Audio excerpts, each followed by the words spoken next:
My name's Cory. I'm the country director of Novator. For those who don't know Novator, we're a 15-year-old e-commerce platform and related services provider out of Toronto, Canada. We actually currently power shopperstop.com.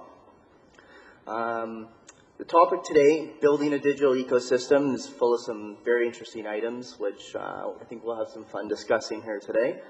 I've actually had the pleasure of spending the last 5 years in the Indian e-commerce and retail industry. Much of that time was spent working with retailers to help form online strategies, processes, technology, requirements, etc.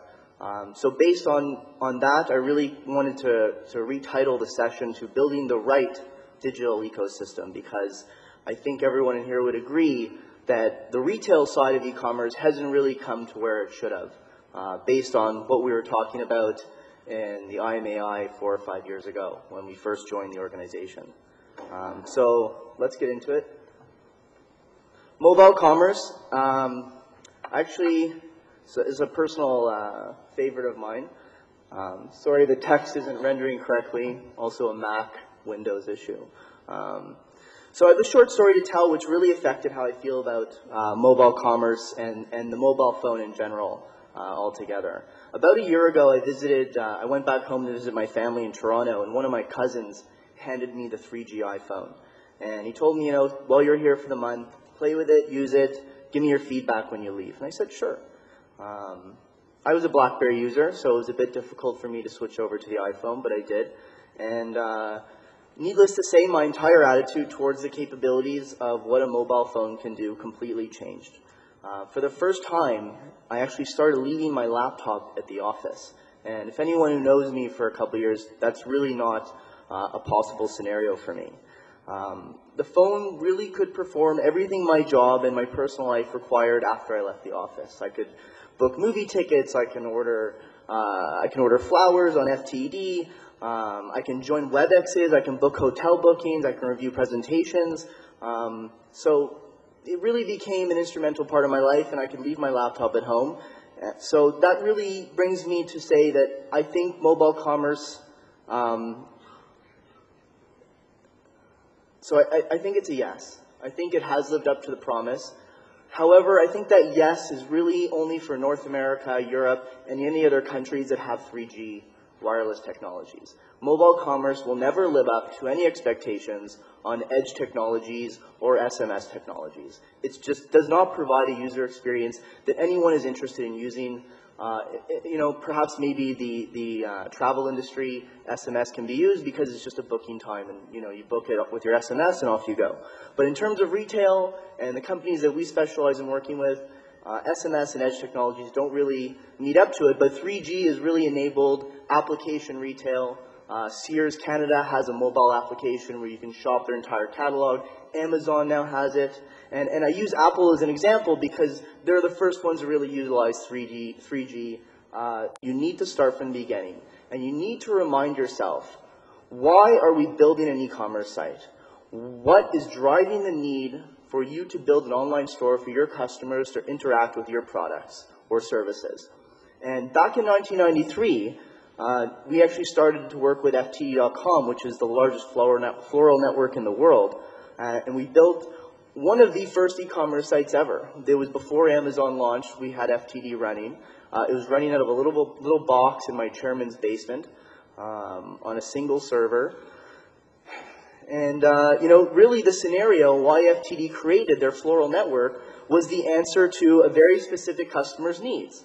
And that goes along the lines of, oh, I'm just too busy to, you know, go to a florist shop and buy my girlfriend some flowers to make up for something I did that pissed her off. So that was the scenario, and that's why the Floral Network created a 1-800 number and an online store, is so, you know, you could answer the convenience need. E-commerce started based on convenience, and it still exists for the user that is too busy to go and experience a normal retail situation.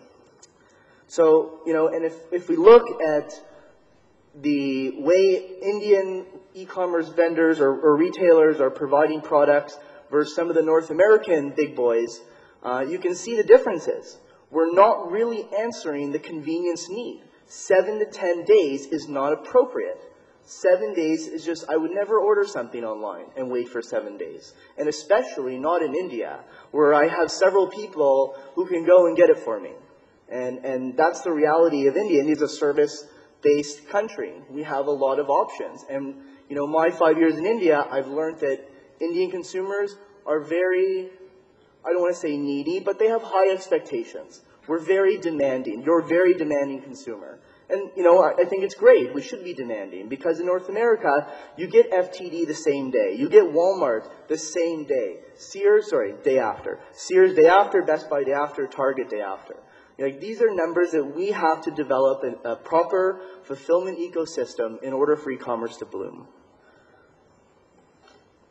The next topic is the role of strong payment gateways, and I think CC Avenues covered that rather well. I thought I'd share some numbers from a large department store retailer in India, and I earlier noted that Mr. Sanjay from IRCTC said that credit cards are really not a natural online payment method.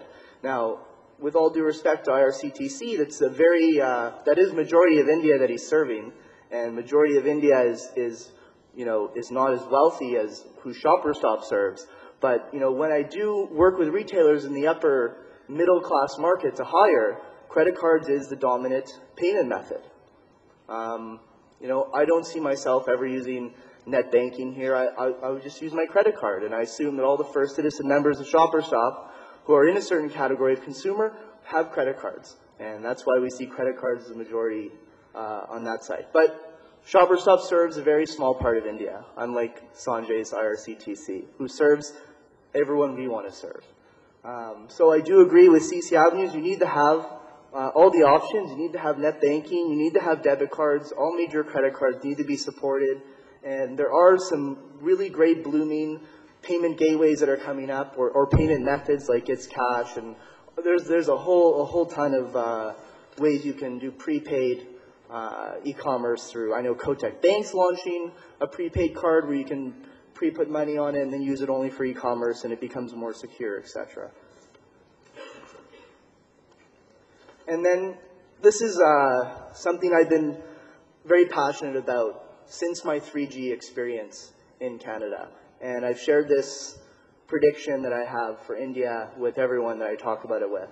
India truly skipped the landline phone. I even have a Tata wireless phone in my home that looks like a landline phone, but it works on CDMA.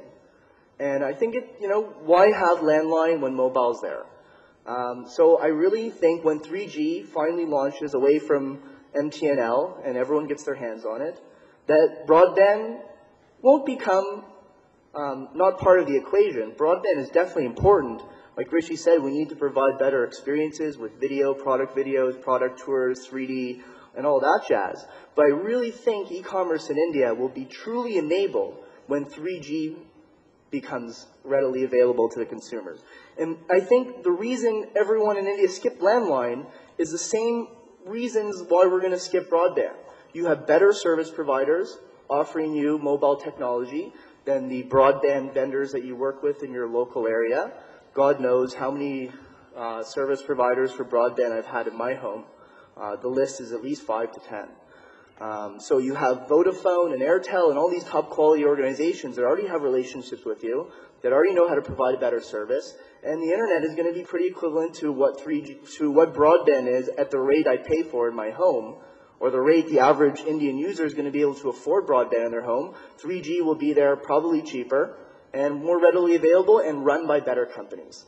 So I think India is going to skip landline and broadband and go straight to 3G. And I feel very strongly about that. And that's really based on my experience in Toronto with the iPhone. Yep, that's it for me. Thank you very much.